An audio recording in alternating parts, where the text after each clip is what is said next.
Hola, buenos días. Este es el webinario de remoción del carbono en España, organizado por OpenAir. En él vamos a tratar oportunidades, políticas y activismo de la eliminación de carbono. Esto es para hacer unas preguntas, para tener una idea de la audiencia que tenemos, del tipo de conocimiento de CRE o no. Entonces hay que capturar con la cámara de fotos el código QR y responder a las preguntas.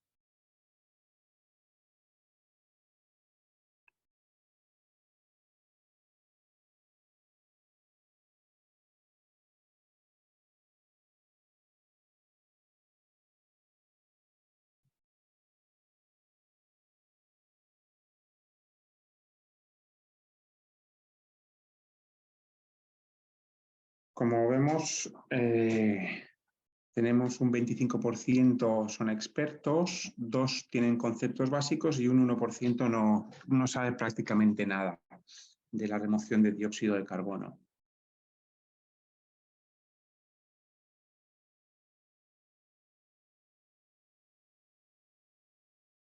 En una o dos palabras, ¿cuál es tu experiencia o formación en cuanto a la remoción de dióxido de carbono? ¿Cuál es tu área de conocimiento relacionado con la remoción? Si es como activista, como política, como océano, open air, biochar.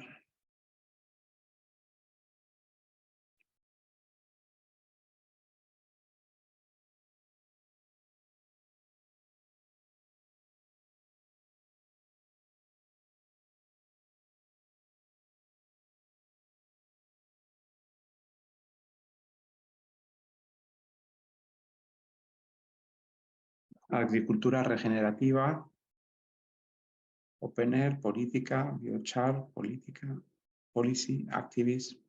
Estos son un poco los distintos campos de experiencia de nuestra audiencia.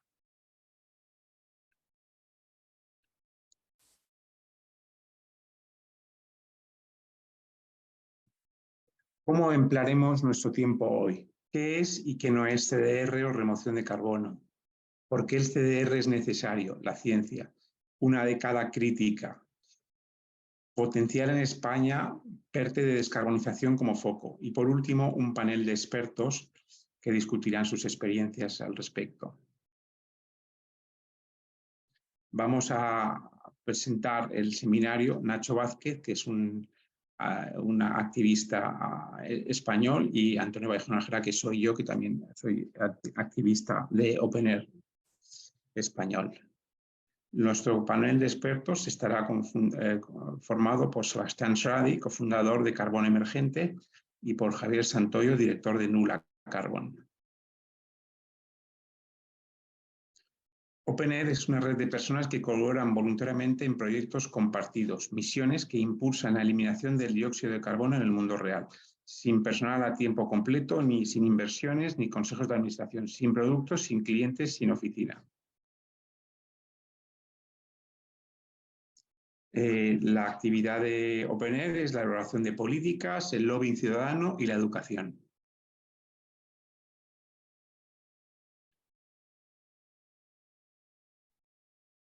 Perfecto, muchas gracias, Antonio. Vamos a empezar la presentación. Bueno, primero, antes de nada, como vemos, hay algunos miembros de la audiencia que todavía no tienen una experiencia alta o no han tenido mucho contacto con lo que es la remoción de carbono, por lo cual vamos a hacer un repaso sobre qué es y, más importante, qué no es la remoción de dióxido de carbono.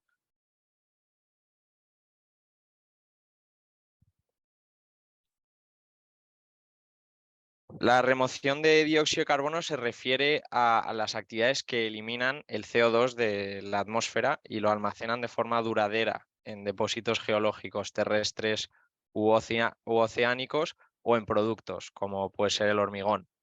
Tanto la eliminación como el secuestro son piezas críticas de este proceso, y en cuanto a la terminología, hay muchos términos diferentes que están ahora mismo. Por lo general, usaremos a lo largo de esta presentación CDR, que significa en inglés Carbon Dioxide Removal, y en español eliminación o remoción de dióxido de carbono. También se conoce como eliminación de gases de efecto invernadero, o como la tecnología NET, tecnología de emisiones negativas. Pero a lo largo de esta presentación, como comentaba, lo llamaremos CDR. Primero de todo, la eliminación de dióxido de carbono, o CDR, no es. Para entender, tenemos que entender que no es, claro. Y la primera cosa es que realmente no es un sustituto de las reducciones de emisiones o la llamada descarbonización. Em, Cualquier cosa, desde la energía renovable o las reducciones de intensidad energética y otros tipos de descarbonización, son críticas, y la eliminación de carbono no es simplemente algo que podamos usar para sustituir esto. Debemos hacerlo en paralelo, para poder evitar las peores consecuencias de la crisis climática. Asimismo, como podéis ver a la derecha, no es un sustituto para la adaptación a la que indudablemente nos tendremos que enfrentar y nos tendremos que enfrentar. La eliminación no va a arreglar o no va a ser un sustituto para este tipo de adaptación necesaria. Asimismo, no es lo mismo que captura y almacenamiento de carbono. Muchas veces estos dos términos se utilizan, pero no es lo mismo.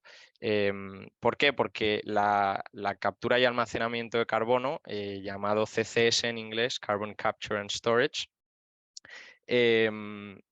queremos ser claros al distinguir, porque lo que hace esto es evitar entre en la atmósfera, lo que significa que evita un calentamiento adicional, está en fuentes puntuales. Sin embargo, la eliminación de carbono invierte el proceso y saca el CO2 que ya está presente en la atmósfera. Por último, la eliminación de dióxido de carbono es independiente de las compensaciones de carbono. Las compensaciones de carbono son otra manera de evitar las emisiones y prevenir el calentamiento adicional. Por ejemplo, al comprar créditos de carbono, estamos pagando lo necesario para que otra empresa, otra institución u otro grupo no evita. Por lo tanto, como podéis ver aquí en la parte de la izquierda, el impacto neto son las emisiones que se están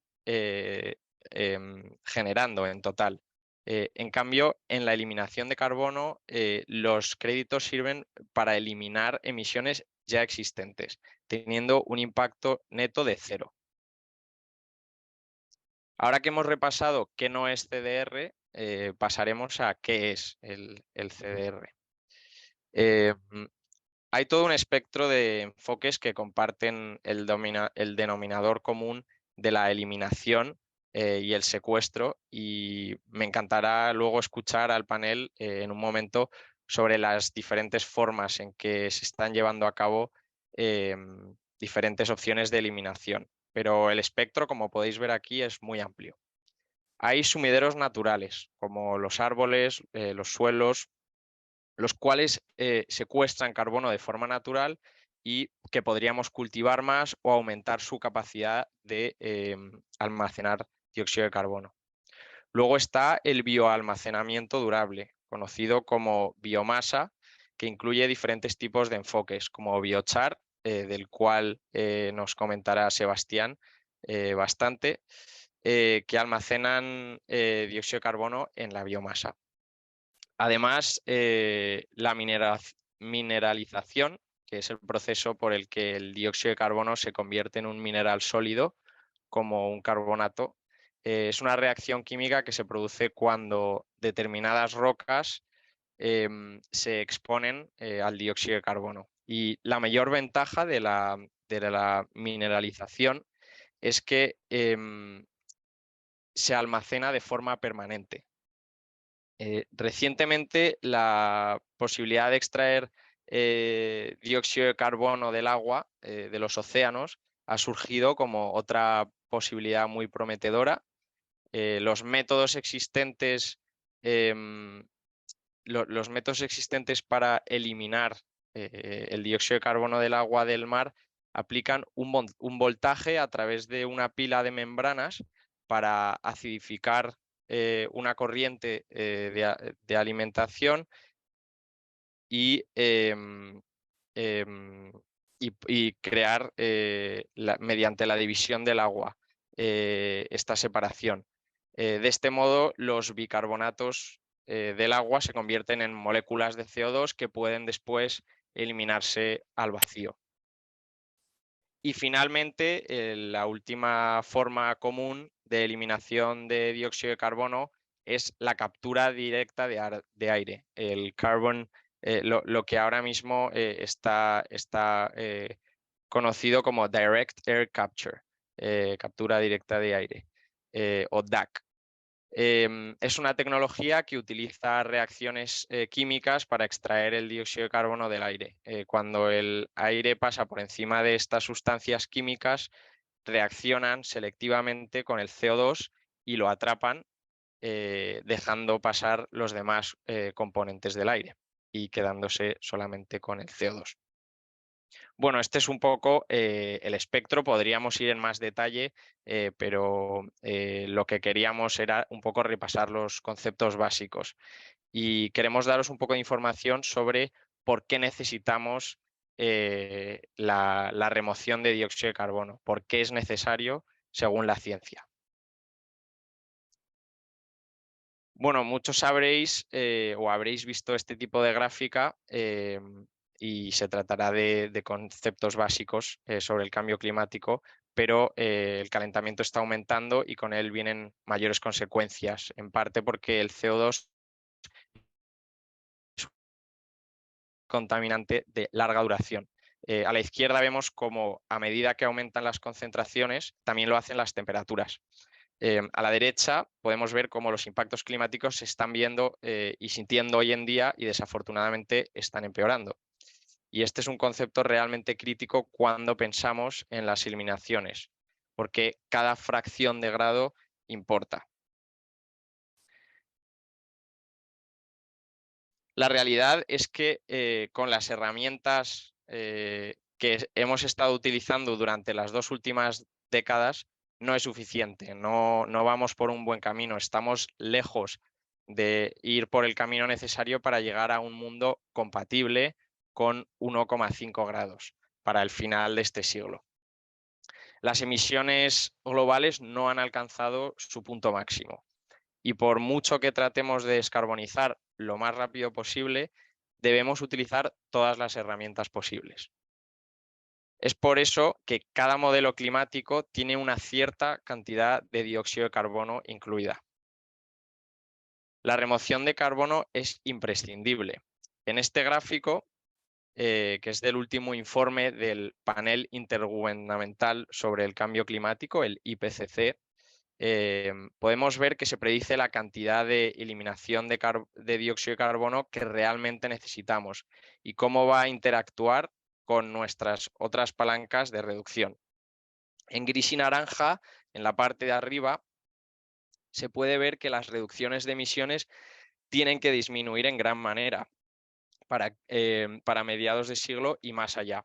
Pero es cierto que al mismo tiempo tenemos la parte verde, que es la eliminación de dióxido de carbono, que es necesaria. El objetivo es llegar a cero neto, idealmente en 2050. Lo que hace es evitar las peores consecuencias para el final de siglo y las características de esto no deberían ser subestimadas. Hemos hablado un poco sobre el espectro de soluciones CDR y a veces escucharéis que hay una distinción entre el CDR natural y el CDR tecnológico, que no es del todo una separación precisa. Hay muchos métodos que que están en un intermedio, ¿no? Entonces, pero incluso el IPCC resalta que los sumideros de carbono comunes, como siempre hemos hablado de árboles o los suelos, y otros métodos más naturales, no son suficientes. Necesitamos otros tipos de soluciones de ingeniería, como el DAC, la captura directa de carbono. Bueno, aquí podéis ver una cita muy reveladora del IPCC basada en el gráfico que hemos visto antes.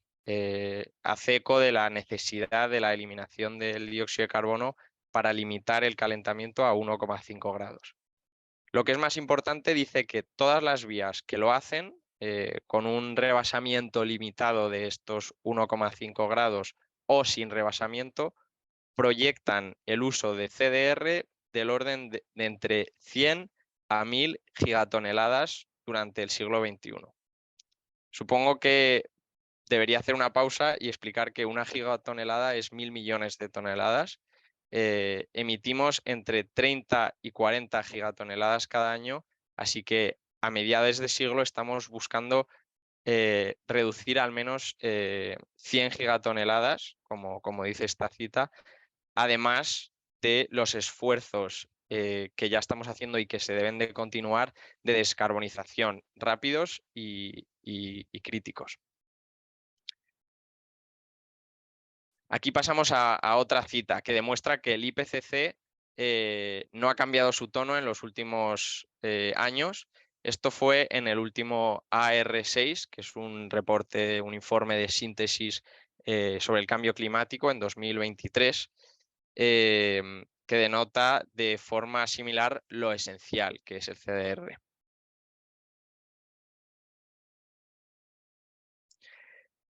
Parte de la razón por la que el IPCC y otros científicos del clima explican por qué la CDR es tan necesaria a la escala de la que estamos hablando, entre 100 y 1000 gigatoneladas, es por algunas razones que explicaremos a continuación.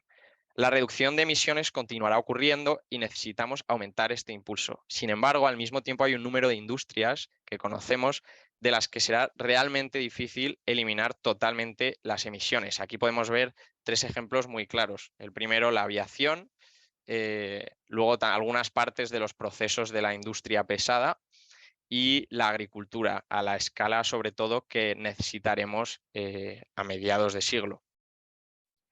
La otra razón fundamental por la que la eliminación del dióxido de carbono es necesaria es por lo que llamamos las emisiones de legado o las emisiones heredadas. Parte de lo que ha sido tan convincente para mí personalmente, viniendo de lo que es la comunidad de justicia climática, es saber que si ahora hiciésemos así y descarbonizásemos todo mañana, todavía estaremos en un umbral de temperatura de alrededor de 1,1 grados centígrados. Y esto es totalmente inaceptable para las comunidades más afectadas. La industria de eliminación de carbono es una forma explícita de aliviar realmente parte de la marginación social que afecta a todas estas comunidades que han sido más afectadas por el cambio climático, por temas, por ejemplo, como inundaciones. Hay riesgos desproporcionados a los que se enfrentan muchas comunidades climáticas. Si estás en un país más desarrollado o en vías de desarrollo, te enfrentas indudablemente a mayores riesgos por otros problemas interconectados. Además, hay mucha exclusión en el liderazgo, en la política y en el desarrollo. Así que esto es necesario porque necesitamos impulsar la capacidad de la industria de eliminación para dar un poco una vuelta a esta narrativa y cambiar cómo estamos beneficiando a las comunidades en general.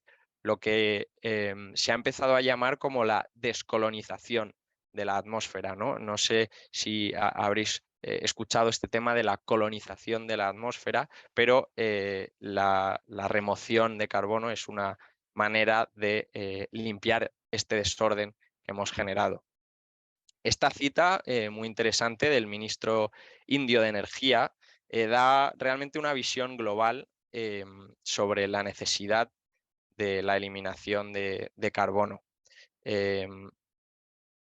Lo que dice es que para que otros tengan más espacio para desarrollarse, es importante que todos los países desarrollados, incluido España, no, no hablen de cero netos, sino de cómo eliminar más carbono del que ahora mismo están añadiendo, ¿no? Porque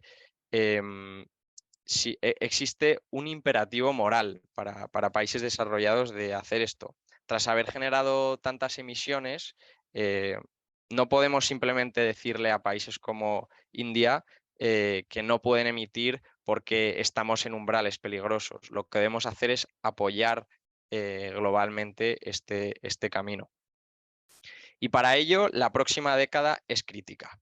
Explicaremos ahora por qué específicamente la próxima década o incluso los próximos 7 años son críticos para la eliminación de carbono.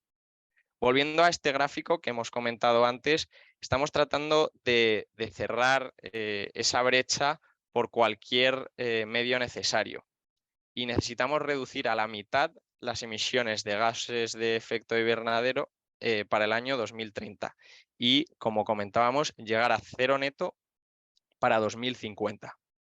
Así que lo que estamos viendo ahora es esta escala masiva de descarbonización, oportunidades de financiación, nuevas vías, con el impulso de las energías renovables, el hidrógeno verde. Y totalmente este impulso debe continuar. Hay empresas, individuos y comunidades apoyando la descarbonización en casi todos los sectores de la economía y esa es una tarea ambiciosa e importante. Nosotros estamos trabajando en paralelo a esto, no es un sustituto como comentábamos antes. Lo que no podemos pensar es que podemos esperar hasta mediados de siglo para hacer lo mismo que ha pasado para la eliminación de carbono, ¿no? Tenemos que empezar ya. A menos que la CDR asequible y aceptable desde el punto de vista medioambiental y social sea factible y esté disponible a escala mucho antes de 2050, las vías hacia 1,5 grados serán difíciles de realizar. Os dejo aquí la cita y la vuelvo a repetir porque me parece crucial. A menos que la CDR asequible y aceptable desde el punto de vista medioambiental y social sea factible y esté disponible a escala mucho antes de 2050, es decir, no podemos esperar a que se desarrolle en un proceso tan largo como ha hecho las energías renovables, las vías hacia 1,5 grados serán difíciles de realizar. Tened en cuenta que aquí estamos hablando de 1,5 grados, no 2 grados. No podemos permitirnos esperar y la escala, como ha pasado con las energías renovables, lleva mucho tiempo en casi todas las industrias. Greg Nemeth es un académico que escribió un libro llamado Cómo la energía solar se hizo barata. Ahora hay muchos libros y artículos que exploran el fenómeno de la reducción exponencial de precios de la energía renovable. Y Greg Nemeth lo que hizo fue trazar cómo fue el camino para conseguir la energía solar a un precio asequible desde 1957, donde se descubrió casi por accidente, a 2017, donde es más barata que la mayoría de otras fuentes de energía. Desafortunadamente no tenemos tanto tiempo ahora mismo. Entonces, como tenemos poco tiempo y sabemos que la escala debe ser masiva, ¿cómo podemos realizarlo? ¿Cómo podemos asegurarnos de que sea ahora? Bueno, primero es pensar en innovación y desarrollo y cómo puede asegurar que estamos tirando de todas las palancas necesarias en este ámbito. Y también que estamos desarrollando todas las áreas del espectro. Como hemos podido ver, hay diferentes formas de eliminación de carbono y es necesario que tanto las empresas como los individuos como los gobiernos entiendan este espectro y entiendan que se pueden realizar todas estas tareas de eliminación de carbono simultáneamente. La segunda es las normas y métodos que utilicemos. Es imprescindible que incorporemos las últimas evidencias científicas en cuanto a las normas y métodos utilizados a la hora de redactar políticas y normas para la eliminación de carbono. Por supuesto, necesitamos una reducción de costes em, y una comercialización para que realmente podamos alcanzar la escala requerida a mediados de siglo y necesitamos una aceptación pública. Necesitamos que todo el mundo se dé cuenta de que el CDR es necesario. Es por eso que estamos hoy aquí con vosotros hablando de este tema, para poder escalarlo y así centrarnos en la justicia y la equidad de una manera transparente. Así que en lugar de dar vueltas, como se hizo con la industria solar, necesitamos conseguir un liderazgo fuerte y audaz.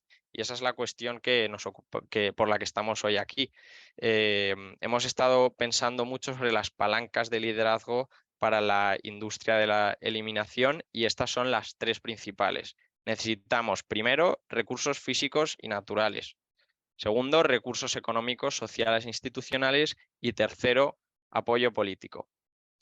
En España, ahora mismo, tenemos las dos primeras. España es un país con innumerables recursos físicos y naturales y también tenemos los recursos económicos, sociales e institucionales como país desarrollado para poder apoyar este tipo de proyectos.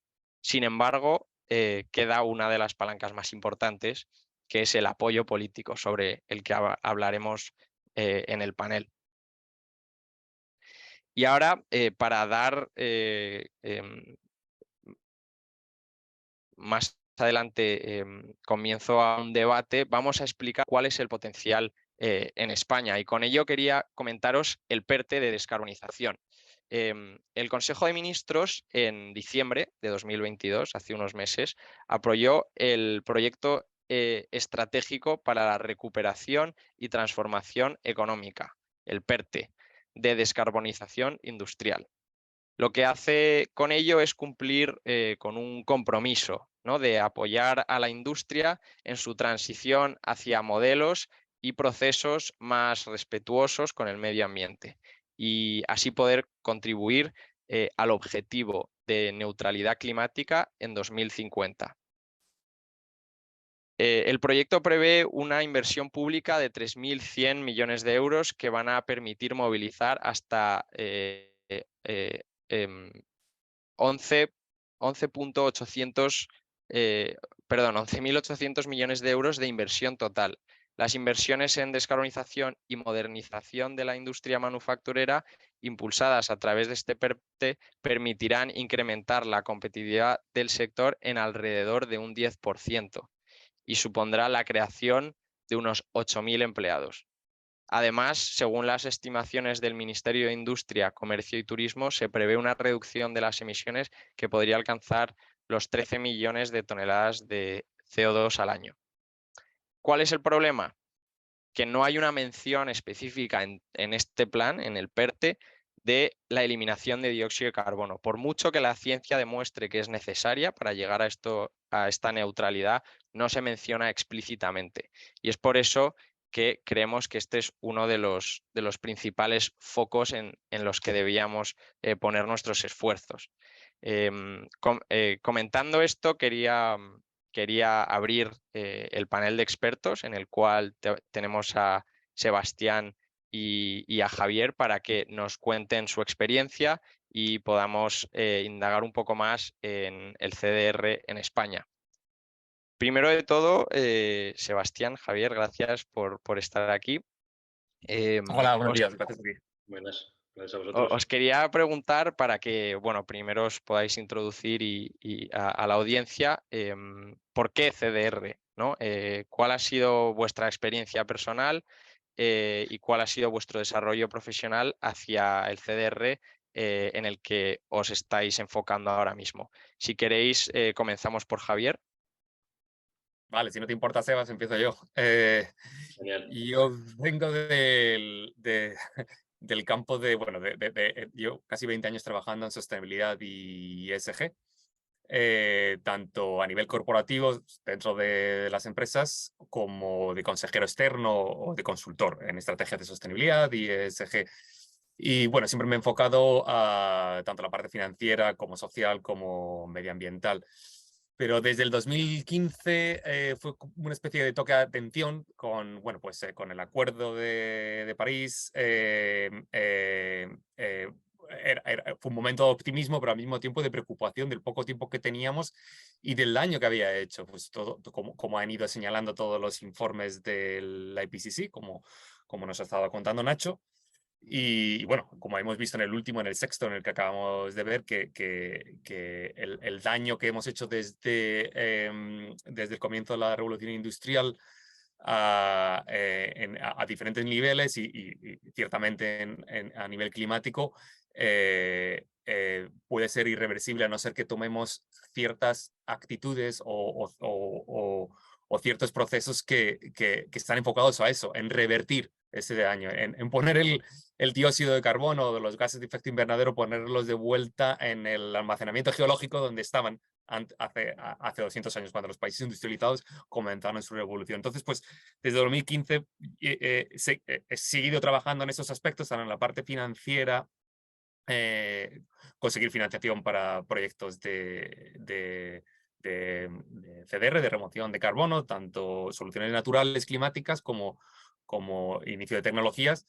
Y también como consultor externo en consultoras medioambientales globales. Pero desde hace 2 años, bueno, pues la urgencia ha sido tal digamos que en este camino, en esta evolución profesional para mí mismo, que sentía que tenía que hacer algo por mí mismo y que ya tenía los conocimientos y bueno, que este es un área en el que podía aportar más valor. Entonces fue cuando fundamos bueno, una empresa que se llama Glass Future, que Glass en irlandés significa verde, sería futuro verde. Bueno, Irlanda es un país con el que tengo mucha relación. Y dentro de eso, pues tenemos una parte que es de una desarrolladora de proyectos, de estos proyectos que nos van a permitir revertir la acumulación de gases de efecto invernadero en la atmósfera. Y por otro lado, Nula Carbon, que digamos que trabajamos en el lado de la demanda, trabajar con empresas, cómo empresas e instituciones financieras pueden ser el catalizador, el incentivador crear toda esa infraestructura, de todo ese marco para poder desarrollar estas tecnologías, estas técnicas y conseguir la financiación ahora para poderlas tenerlas a escala en ese momento en el que necesitamos, que digamos que, como ha estado Nacho comentando, sería la década del 2040. Y eso es lo que hacemos. Y en cuanto, bueno, en cuanto a OpenAir, ¿por qué CDR? Pues mi experiencia desde el mundo corporativo, pero evidentemente ese marco, esa concienciación social, se necesita un apoyo de las instituciones, por lo cual es muy importante la labor que estáis haciendo desde OpenAir y bueno, pues por eso estoy aquí. Muchas gracias, Javier. Me interesa específicamente la parte de conseguir financiación que has comentado antes y luego indagaremos más en ese área. Pero si quieres, Sebastián, si nos puedes explicar también tu experiencia personal y el desarrollo profesional hasta llegar al punto en el que estás en CDR. Claro. A ver, bueno, de hecho, a mí también me interesa toda la parte financiera de la que habla Javier, que es un punto crítico en el desarrollo de estas tecnologías en España. Bueno, yo soy ingeniero mecánico, pero estuve trabajando durante años en Chile en consultoría medioambiental, enfocado en una variedad de proyectos, pero siempre ha traído mucho por proyectos de reforestación, de agroecología, de agricultura regenerativa. Y cuando me volví a España, en la COP que ocurrió en Madrid, encontré un evento que estaba fuera del evento mismo, que hablaba de biochar, y el concepto me voló la cabeza. Me encantó, y lo veía, bueno, para la gente que no conoce lo que es, aunque lo has introducido un poco, pero el biochar es básicamente una manera de tomar carbono que las plantas absorben de la atmósfera a través de la fotosíntesis, tomar ese carbono que está en la biomasa y aislarlo y transformarlo en un formato muy estable, que hace que no pueda volver a la atmósfera, pero que, a diferencia de otras tecnologías de CDR, bueno, esto para empezar es un concepto híbrido, ¿no? Es usando una parte que es natural, ¿no?, de la fotosíntesis misma, y añadirle un componente tecnológico. Pero a diferencia de varias otras técnicas de CDR, el carbono que tienes final tiene un uso, ¿no? Es un producto que tiene muchísimo potencial especialmente para regenerar suelos degradados, ¿no? Entonces, bueno, hace un par de años ya fundé Carbono Emergente, que es una startup que estamos basados en Cantabria, y nos dedicamos básicamente a producir biochar, y lo hacemos de momento de forma pequeña, de forma artesanal, y hemos estado estos últimos años en un proceso complicado de crecimiento y ya de llegar al punto de transicionar de un punto artesanal, digamos, a la escala que necesita esto, y que es una escala industrial, ¿no?, que existe en otras partes de Europa y en otras partes del mundo, pero que todavía no está en España. Entonces, nada, para mí el biochar es un ejemplo muy bueno del potencial que tiene ese tipo de tecnologías, ¿no? Porque no solo estás abordando el problema de mitigación del cambio climático, no solo estás eliminando carbono de la atmósfera, sino que estás generando una serie de co-beneficios, ¿no?, de beneficios económicos, de beneficios sociales. En nuestro caso, por ejemplo, estamos transformando biomasas residuos, pues, residuos vegetales que generan una serie de desafíos porque tradicionalmente se queman o se ponen en vertederos. Estamos de esta manera encajándolo dentro de una economía circular, y estamos, al introducirlo dentro de suelos que pueden ser agrícolas, por ejemplo, estamos ayudando muchísimo a agricultores a mejorar sus márgenes, a dejar de depender de insumos externos que suelen ser químicos, que suelen tener una huella de carbono bastante alta. Entonces, es una oportunidad para realmente como abordar varios desafíos importantes a la vez. Hablemos de desafíos, Sebas, si quieres. ¿Cuáles son los desafíos principales que has encontrado cuando se trata específicamente hablemos primero de regulación en España? ¿Cuáles son los principales desafíos que desarrollando tu proyecto de Carbono Emergente y más allá has ido encontrando? A ver, principalmente, para empezar, como comentabas tú antes, bueno, es un tema que el grado de innovación, el grado de desconocimiento de estas tecnologías hace que no estén contempladas en muchas leyes. Incluso el PERTE de descarbonización, que es la última ley que ha salido, que tiene una ambición bastante amplia, se enfoca mucho en eficiencia energética, en reducir las emisiones de industrias, que evidentemente es muy importante, pero no hay un espacio tan claro para meter el CDR, no se contempla en la ley. Entonces, eso dificulta mucho cómo encajar un proyecto. Para empezar, por ejemplo, dentro de la consecución de permisos, de autorizaciones municipales o regionales para poder operar, eso es un área muy gris. Entonces, y como hay un desconocimiento sobre el tema, lo estás navegando un poco solo. Ahí también, por ejemplo, el tener Open Air Collective o tener otras redes de apoyo es súper importante. Y yo creo que ahí también hay una falta de dinamismo, una falta de adaptabilidad, de parte del sector público de poder mirar proyectos que están ocurriendo en otras partes del mundo, ¿no? Incluso dentro de la Unión Europea, que no son proyectos de investigación, no son proyectos que tienen un cierto riesgo que no se ha contemplado ya, son proyectos que están ejecutándose a nivel industrial, a nivel comercial. Tiene que haber una vía, yo creo, para poder tomar ese tipo de legislación y hacer un paralelo para poder aplicarlo en España, ¿no? Para facilitar un poco el proceso, acelerar un poco el proceso y permitir que se puedan aprovechar esas oportunidades. Totalmente de acuerdo con Sebastián. Sebas, ahí has dado en el clavo en varios aspectos que serían claves para empezar a desarrollar proyectos en España y bueno, con vía a escalarlos de forma urgente. El PERTE, en realidad, el gobierno español ha utilizado los fondos que vienen de Europa y esos mismos fondos se han utilizado en otros países para más explícitamente crear un marco para el desarrollo de estos proyectos. Como Seba dice que falta esa mención explícita, ese soporte a proyectos de remoción.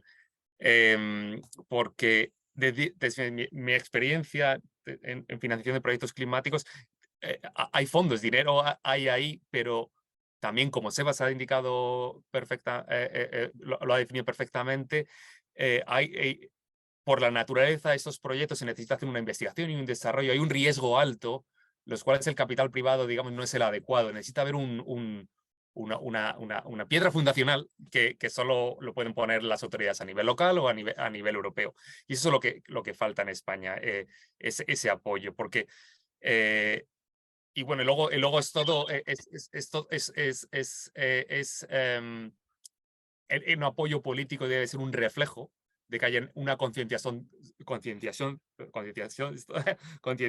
social en España y ese entendimiento con los grupos de interés. Eso solo lo puede proporcionar un marco legislativo o normativo. Las normas no están ahí para decirte, oh, tienes que hacer esto. Eso no va a funcionar en TDR.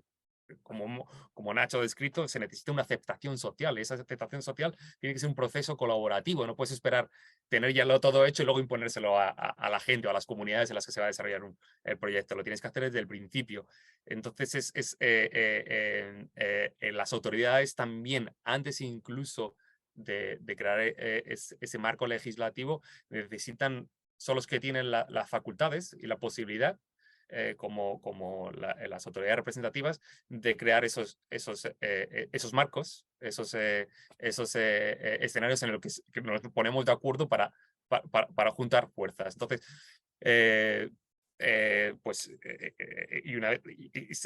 y también, evidentemente, hablamos de fondos que empresas que están iniciando, que encuentran muchos problemas como Sebas, que tener fondos para poder, no sé, hacer un análisis de la mejor manera de crear biochar junto con la universidad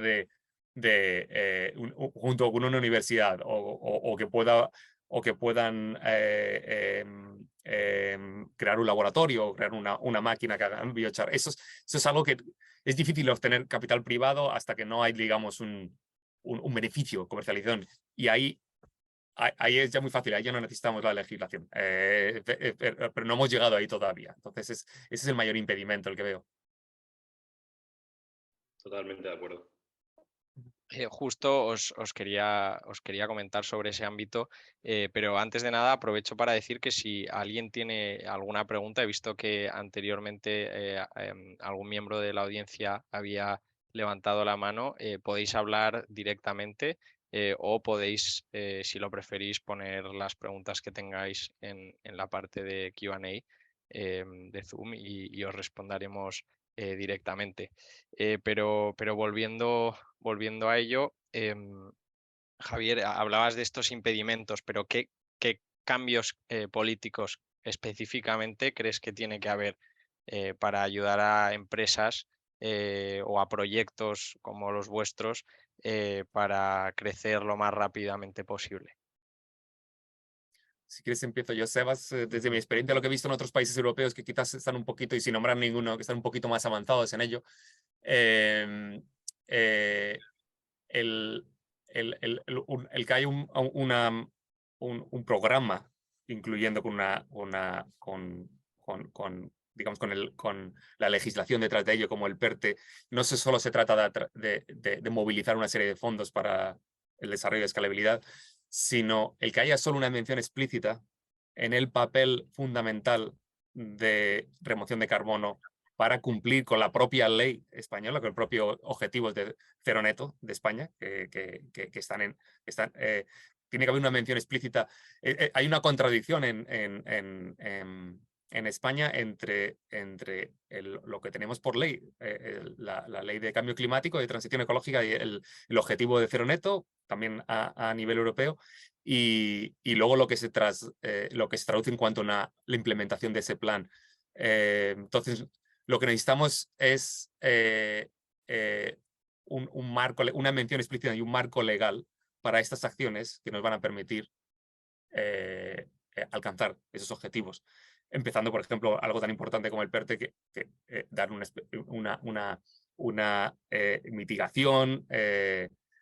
mitigación, adaptación es muy importante, esa transición industrial, descarbonización es fundamental, que esa es la prioridad. Eso no es una cuestión de una cosa o la otra, pero lo que pedimos es que haya también una mención especial y un empuje hacia la otra actividad que es fundamental, como bien nos han dicho todos los expertos de IPCC, y por una pura cuestión de justicia climática, como también has dicho tú, Nacho, tenemos que hacernos responsable también de lo que como país desarrollado, lo que hemos hecho. Aunque nosotros nos unimos a la industrialización un poco más tarde de otros países europeos, pero también somos responsables de esas emisiones históricas. Tenemos que ya no hablar incluso de cero neto, de empezar a pensar ya en emisiones negativas. Entonces, eso es lo que necesitamos. Y luego la financiación viene después, y luego ya una vez que llegas a cierto umbral, es fácil encontrar financiación para estos proyectos. Lo mismo que ocurrió con el desarrollo de las renovables. Es fácil atraer la financiación. Cuando hay un beneficio, no hay ningún problema en hacer el modelo de negocio para atraer inversiones privadas. Pero hasta ahí es fundamental atraer a las instituciones, y evitando también politización, utilizar esto como arma política. Ahora mismo estamos viendo, hay un problema en el sur de España, en Andalucía, con Doñana, incluso desde la Unión Europea se llama la atención por un problema con el agua, que está muy relacionado con el cambio climático, por supuesto, pero es que además, si se seca Doñana, estamos hablando de una de las turberas más importantes, la turbera más importante de Europa. Las emisiones que se producen, que se liberan por el secado de una turbera como esa, es bestial, mucho más que que ahora mismo las estamos haciendo en la generación de energía. Y el problema que estamos viendo ahí es que no hay una razón científica, ni económica, ni de desarrollo social, es únicamente una politización de un instrumento. Entonces, sin entrar en esa politización, necesitamos ese marco legal que dé un empuje a la remoción de carbono. Muy interesante esto que comentas de la politización, y por lo que tengo entendido, claro, diferentes regiones de España y de Europa habrá diferentes tipos de apoyo dependiendo del partido político, y debemos intentar sacar la remoción de carbono de este debate y introducirlo como algo totalmente necesario más allá de el ámbito político. Y me interesa saber, Sebas, tu experiencia ahí a nivel regional. Sabemos que trabajas y vives en Cantabria. ¿Cuál ha sido tu experiencia más a nivel local o regional en esto? Sí, de hecho, es que quiero añadir algo porque habéis tocado un punto súper importante, que es este tema de la politización, y creo que es súper importante, y ahí es donde creo que puede jugar un papel fundamental el CDR, la remoción del carbono, evidentemente que está vinculado, pero en el sentido político, desvincularse de izquierda a derecha, de conversaciones sobre corte de emisiones o sobre sacrificios, que es un poco como que se enturbece un poco la conversación acerca de estas cosas. El CDR presenta una oportunidad económica y social tremenda. Eso no debería ser tema político, eso debería ser aprovechado por cualquier partido político, cualquier convicción. O sea, esto puede ser una nueva generación de industria, de trabajos, de todo. Entonces, creo que eso es algo súper importante y eso se ata mucho a lo que decías antes de la concienciación ciudadana, ¿no? De poder entender eso desde la parte ciudadana, que luego, evidentemente, luego se traduce también a la parte académica, científica, política, todo. Pero eso es un punto súper importante de toda esta conversación que es necesario transmitir. En cuanto a nuestra experiencia a nivel regional, mira, repítame la pregunta, perdón. Sí, no, era un poco cuál ha sido tu experiencia, porque en Cantabria con el gobierno local a la hora de intentar impulsar o conseguir apoyo en este tipo de proyectos. A ver, ha sido complicado. Yo creo que no necesariamente por un tema cántabro regional, sino por un tema, como contamos antes, de una falta de marco incluso a nivel nacional. Y unido al tema de que es algo muy desconocido. O sea, yo hablo desde la perspectiva muy específica del biochar, que es un carbón, entonces ya de por sí hay una asociación con el carbón mineral, entra un poco dentro del tema de los fertilizantes, pero no porque dentro de la legislación nacional y regional no se contempla. De hecho, uno de los mayores problemas que tenemos, que es un diferenciador muy grande con otros países europeos donde el biochar ha tenido un auge grande, es que el biochar en teoría se está haciendo a través de una transformación de residuos, una revalorización de residuos. Y eso en España implica que tienes que tener una serie de demostrar una serie de requerimientos, de criterios muy elevado, mucho más elevado de lo que ocurre en otros países, y especialmente incluso para materias vírgenes, o sea, para restos de poda, por ejemplo, para astillas, para limpiezas forestales, materias que no tienen ningún compuesto químico, que no son tóxicos, que no son peligrosos, se consideran en España residuos y por lo tanto tienen que cumplir con una serie de requerimientos que lo hacen muy difícil. Unido a el hecho de que los tiempos de los trámites para todos estos diferentes pasos no son larguísimos en teoría lo que deberían ser, sino que los plazos son mucho más allá de lo que deberían ser por ley. Como ejemplo, en Cantabria, la tramitación de una licencia de revalorización de residuos vegetales tiene que tardar máximo por ley 10 meses y están ahora mismo en 15 meses, porque hay una persona que está tratando todos los trámites de gestión de residuos de toda la región. Entonces, cuando queremos potenciar CDR, cuando se habla mucho de potenciar la economía circular, se tiene que dar músculo a los departamentos que pueden facilitar esos procesos.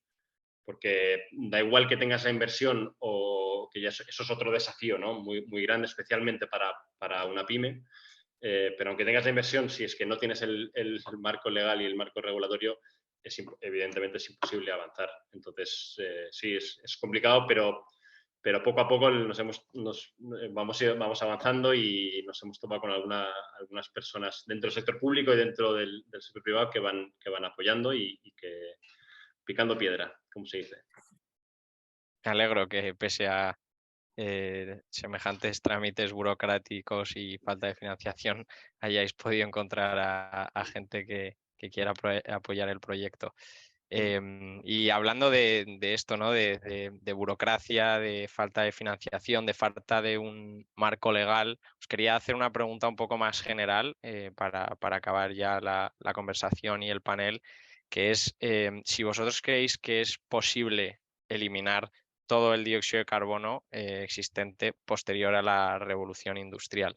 Es una pregunta muy general, pero es una pregunta que se hace mucha gente.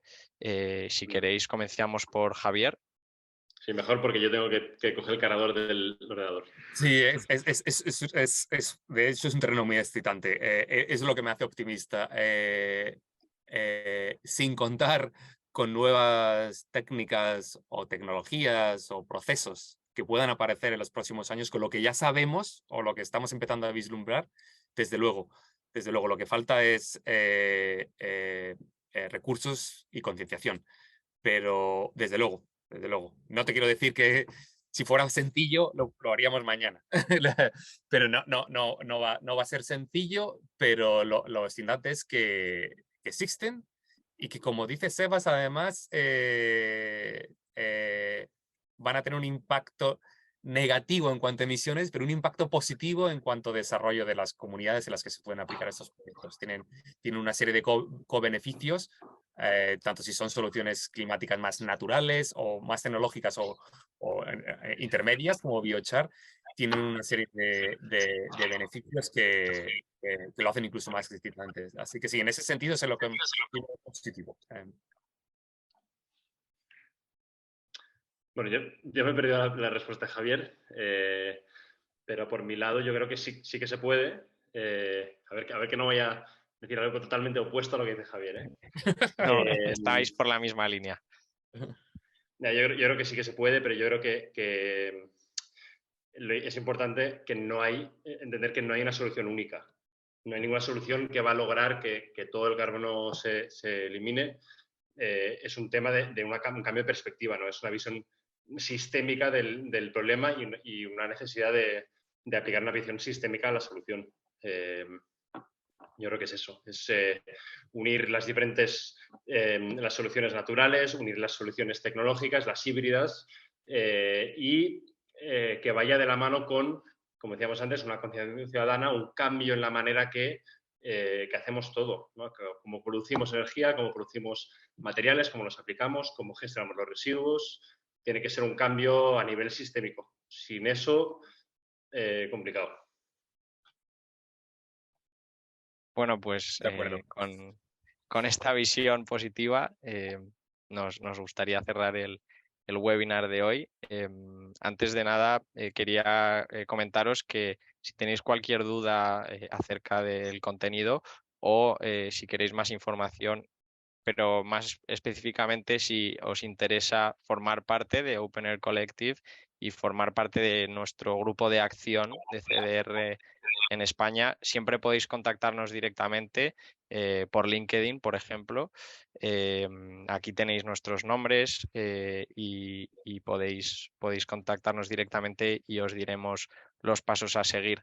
Nuestra estructura es, nos reunimos cada semana, 1 hora, e intentamos guiar nuestros esfuerzos en las zonas donde creemos que puede haber mayor repercusión, como en este caso el PERTE.